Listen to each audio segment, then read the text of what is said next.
we learned that if you have a neder, it can be chal on another neder. And for Havhuna, it's only if the second neder actually adds something to the first one that it didn't have. So, so for example, like, when one would say Nazir Hayom, Nazir Machar, so then the second one would actually extend by 1 day. So that would be the difference. But if you say both times Nazir Hayom, then it really doesn't add much of anything.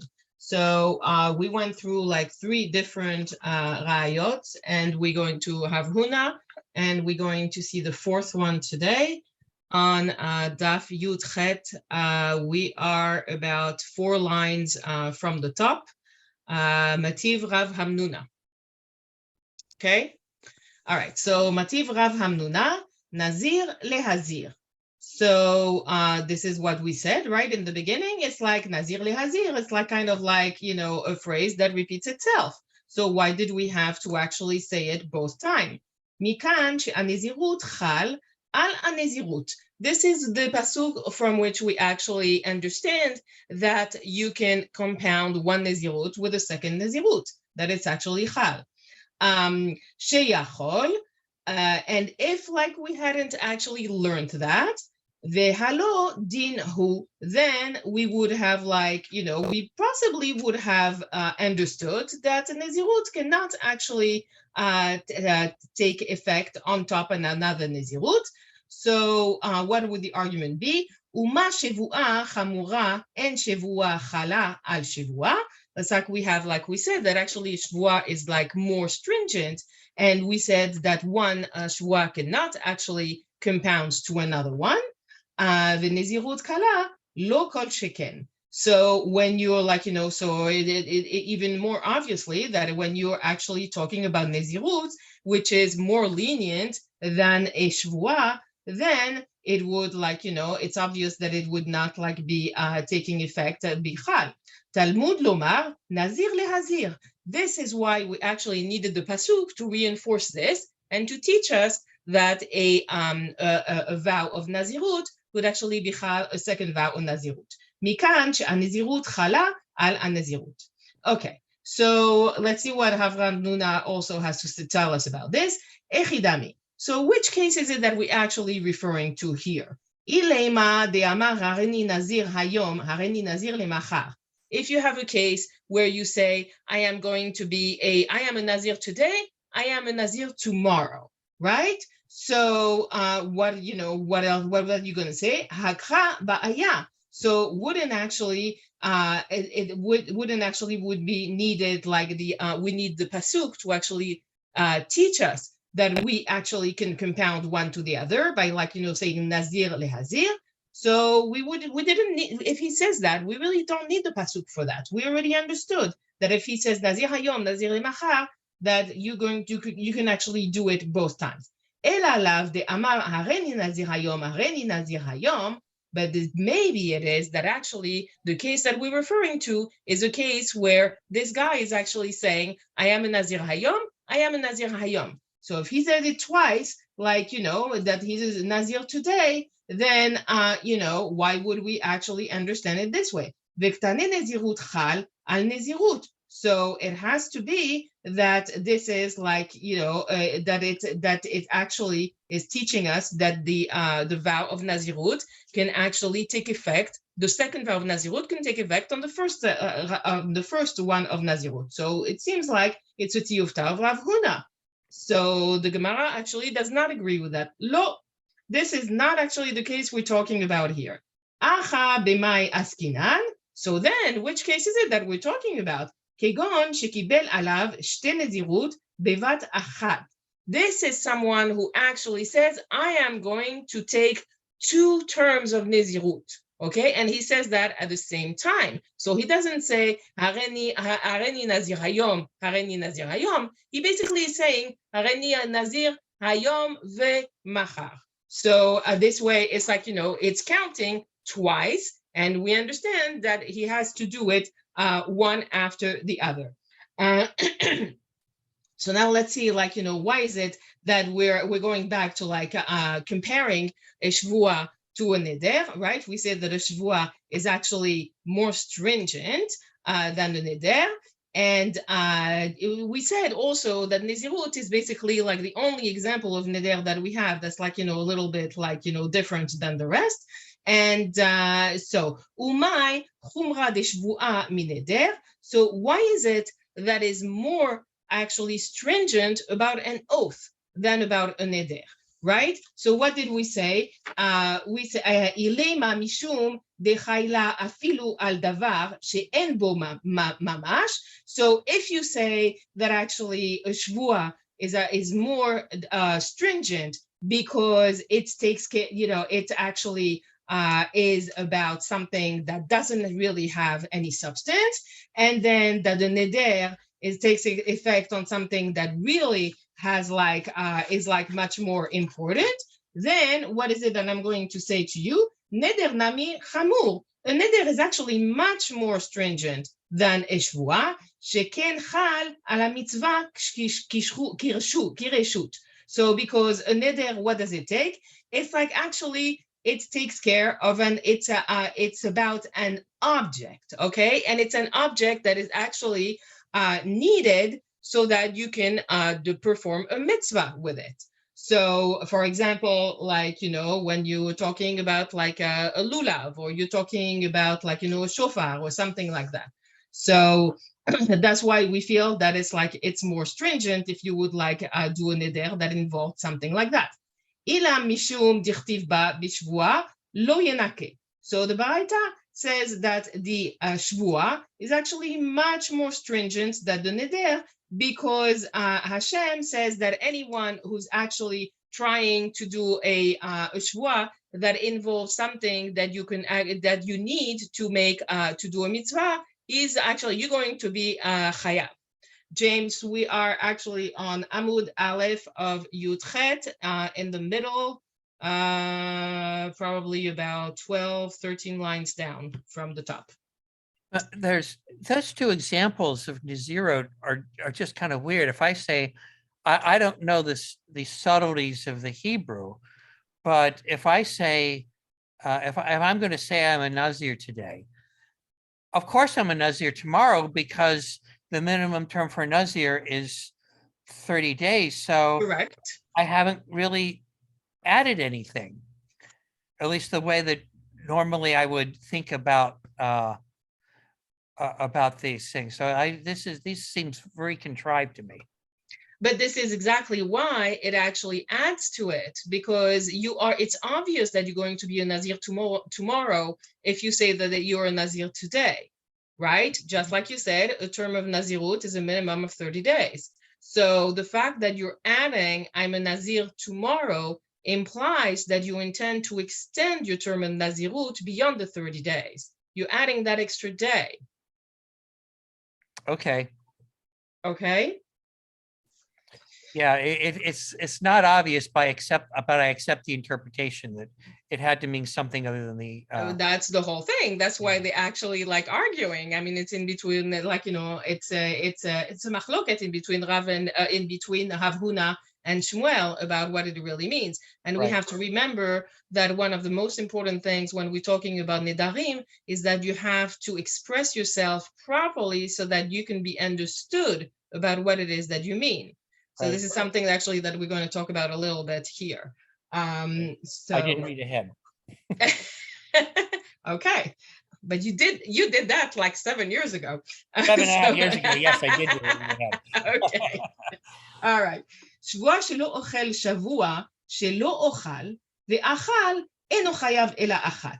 So you have someone who decides like, I am actually taking, a vow that I am not going to be eating this bread.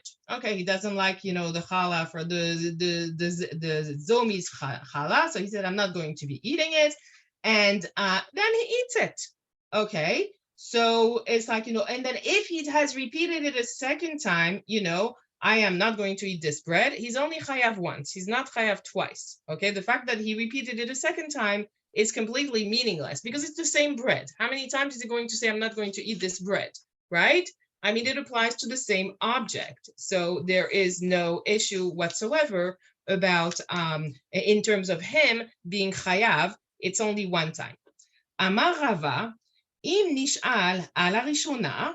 Okay, so what happens then if you have someone who takes a vow and then he takes a second vow and then he actually goes to a chacham and he requests the heter to actually annul his first vow, right? So what happens in terms of the second one? Does the second one actually keep, takes effect? Shnia chala alav. The second one still is valid. The fact that he got the first one annulled has no effect on the second one. Mimai. So how do we understand this? Midlo ktane eno ela achat.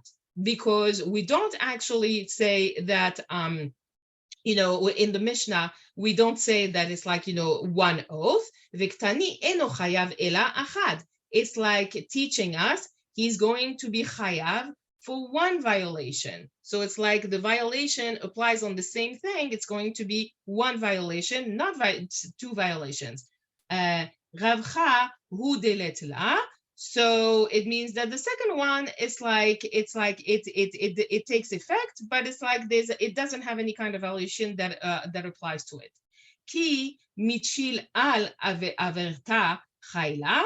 So it's like if someone actually requests from a chacham to have an annulment of his vow, then it's like it's going to annul the second vow as well. So it means that if the first one is actually annulled, the second one, which was compounded on the first one, is actually not effective because one of them was codependent on the other one. Lishne acharina. So there's another way of actually looking at this. Chiyuvahu deleka. So you had if we say that someone is like chayav for only one violation, then it means that there is you can't say that there's any kind of violation on the second one because one is attached to the first one. Shivua ika. But the vow that he did, the shavua that he take himself, this has some kind of value. Lemai ilchata. So what do we mean that in terms of what kind of oath is actually valid? Lekide Rava. So this is about something that Rava actually said. De Amar Rava nish'al al harishona alta lo shniya tartea. So this is about someone, he said that if someone actually went to a chacham and requested to have his first oath annulled, then the second one takes place of the first one. That's what you would have thought, that it's actually this is what is the most logical, because even though one is dependent on the second, the first one is annulled, but the second one hasn't started yet. So the second one is actually going to have to be valid. So lema maisale. So where is it that we actually can we say that this baraita actually is in support of Rava?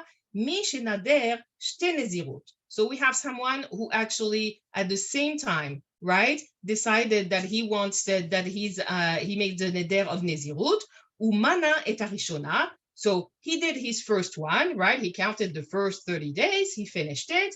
Ve'ivriya korban. And then he gets ready to do the ceremony where he's completing his nezirut. He has to bring korbanot. He has to shave his head, and all of these things. Venish'al alea. And then right before he does the entire ceremony, he goes to a chacham and he says, you know what? This nazirut, it's not working for me. Can you annul it? So how do we feel about this? He actually did finish the whole thing. He just doesn't want to, for some reason, to bring the korban or whatever it is. Al taloshnia barishona. So the second vow, the second that he took in terms of the nezirut, because the first one actually was annulled, he does not need to complete the second term of nezirut. It's automatically it's automatically annulled at the same time. So that means that the second one was really ineffective. So, and it's like, even though it's like it should have taken it should have taken place of the first one, it felt like it was fulfilled and he was done. Kegon, so this is like, and actually the Gemara disagrees with this completely. Kegon shekibel alav shte nezirut bevat achat. So it's like, this is actually the case that we're talking about right before in the Baraita, is a case where you have someone who simultaneously said, I want to complete 2 terms of Nazirut. Okay, so so it's not like one after the other, it's 2 at the same time. And because it was at the same time, the fact that the first one was annulled means that the second one is automatically annulled. Okay, so we're getting up to. Then there's a question of what happens to the korban. Well, apparently the korban is annulled also. It's like you don't need the vow in itself, right? Yeah. The vow of Nazirut is like, he has to complete his Nazirut, and he has, upon completion, to go and bring the korban and to do everything else that he's supposed to, right? But it's like at the last minute he goes and he gets it annulled. So his vow is no longer effective. It doesn't exist. And since it doesn't exist anymore, he doesn't have to bring the korban or anything else. Except that the chatat is now unusable for any purpose whatsoever. That's a different story altogether. Yeah. Yes, it is. That's correct. Okay. Yeah, we had this last DOF that we had a yes, we did. Correct. Okay, so now we have like a new Mishnah, and we're going to talk about like, how it is. Actually, this is going to actually address the fact that you need to be extremely careful when you talk about how you express yourself. Stam Nedarim le'achamir. So if you're like, saying like a neder, like that's very broad, right? So then the way that you're going to have to interpret it is going to be that you're going to have to go on the stringent side, right? So if I say, I'm not going to be eating any chocolate, then I am like, nothing, I cannot touch anything that has chocolate in it. It's not chocolate milk and not a piece of chocolate and not a chocolate cake. Now, if I had said I'm not eating chocolate cake, then it's specific about the chocolate cake, and I can still drink chocolate milk and eat a piece of chocolate. So this is like, this is different. Ufirusham lehakel. And so, but sometimes it's like actually treated in a lenient way. It means that actually someone, you actually believe that the person that had in mind that they were not going to eat the chocolate cake and not just all kind of things of, that had chocolate in it. So let's give examples here. Ketzad amar hare alai kevasar maliach. So you have some guy who decides that he's going to do, that he's not going to be eating salted meat, or keyain nesech, or like wine libation. So what is it that it actually would be referring to?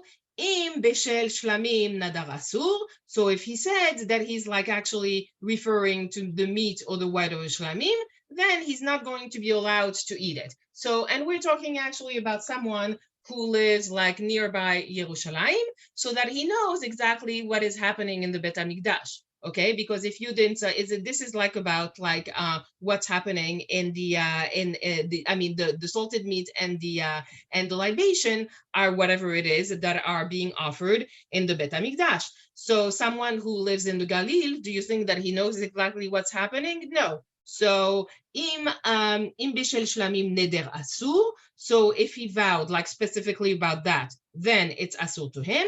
Im bishel avodat kochavim nadar mutar.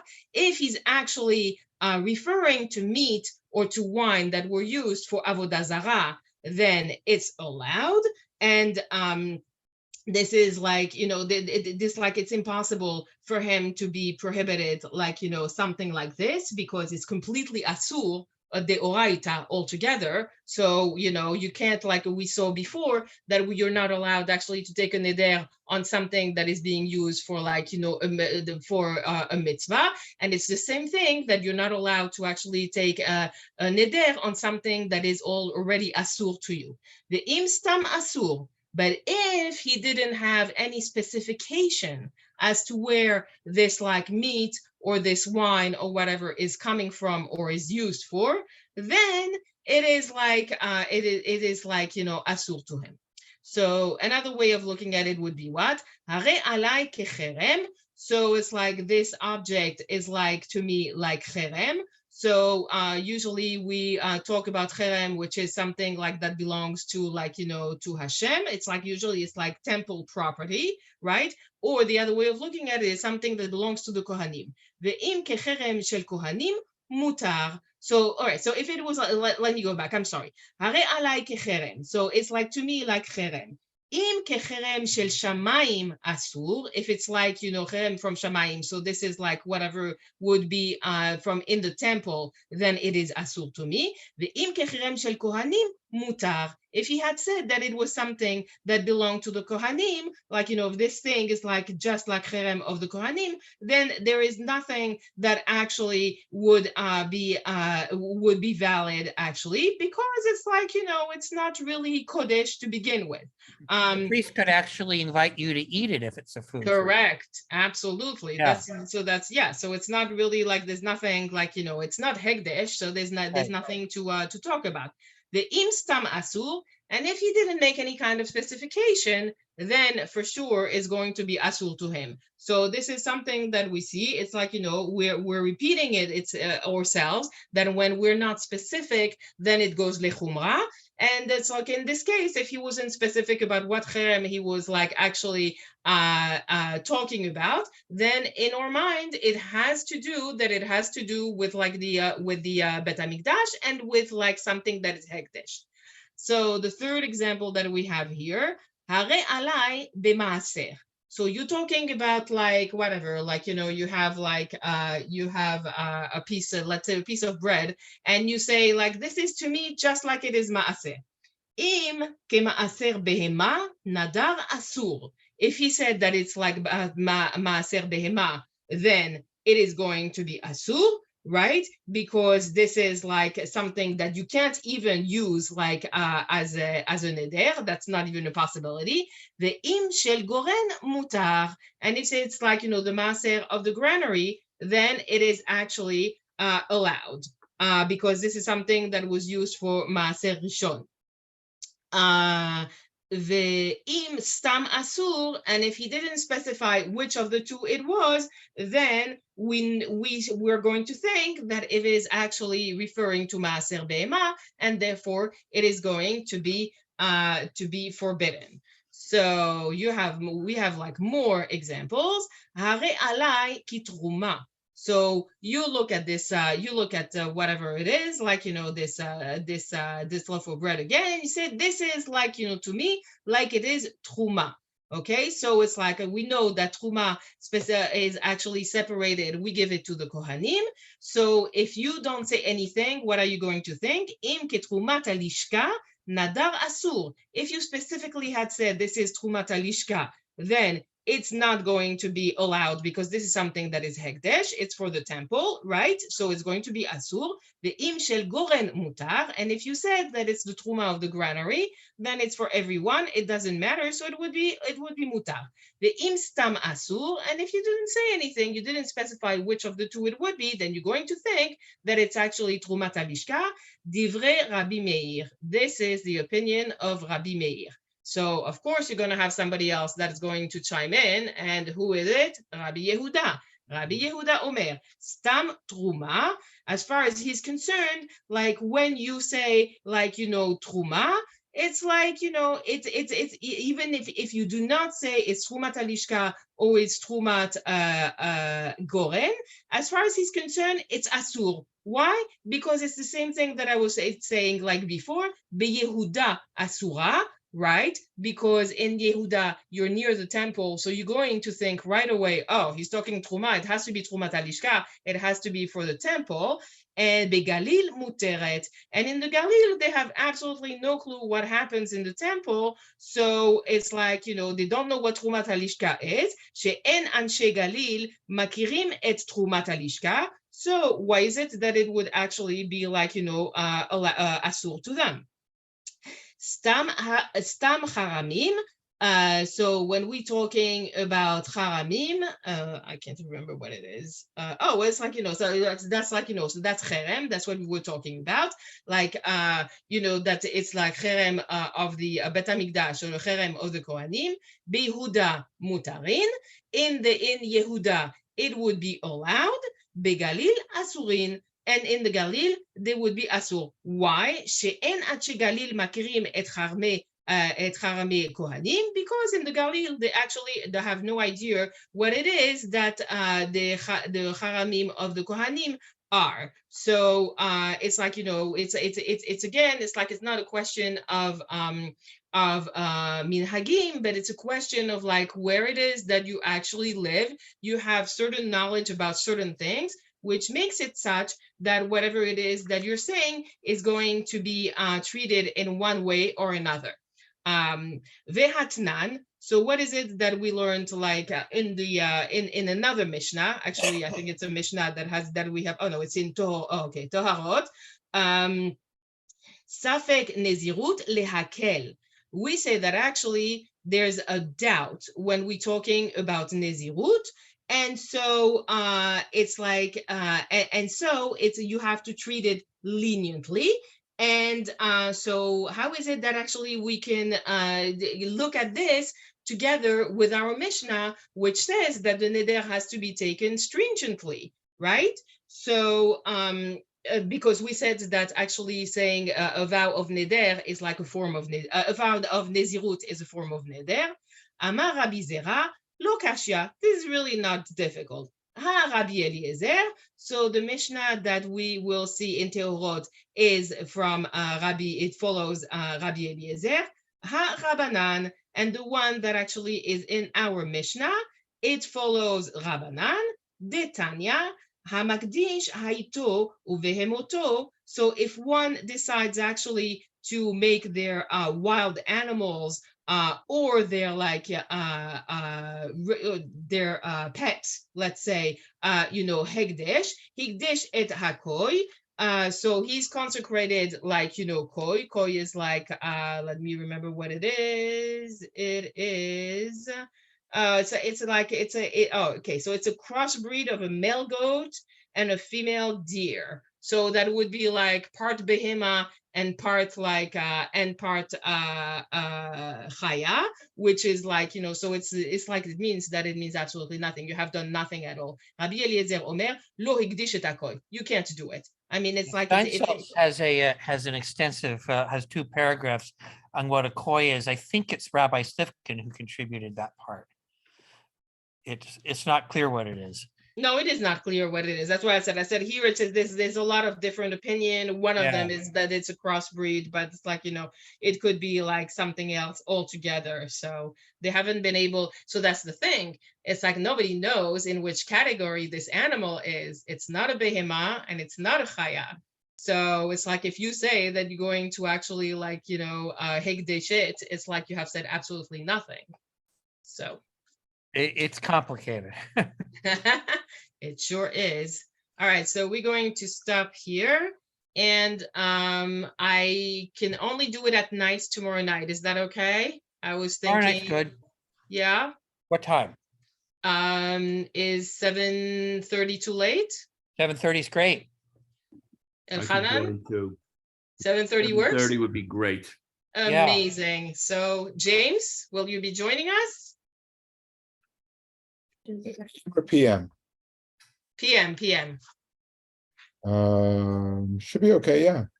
All right. All right. That's your co-op. See you tomorrow at 7:30. Thank you. See you tomorrow. That's your co-op, Miriam. Thank you. Good night.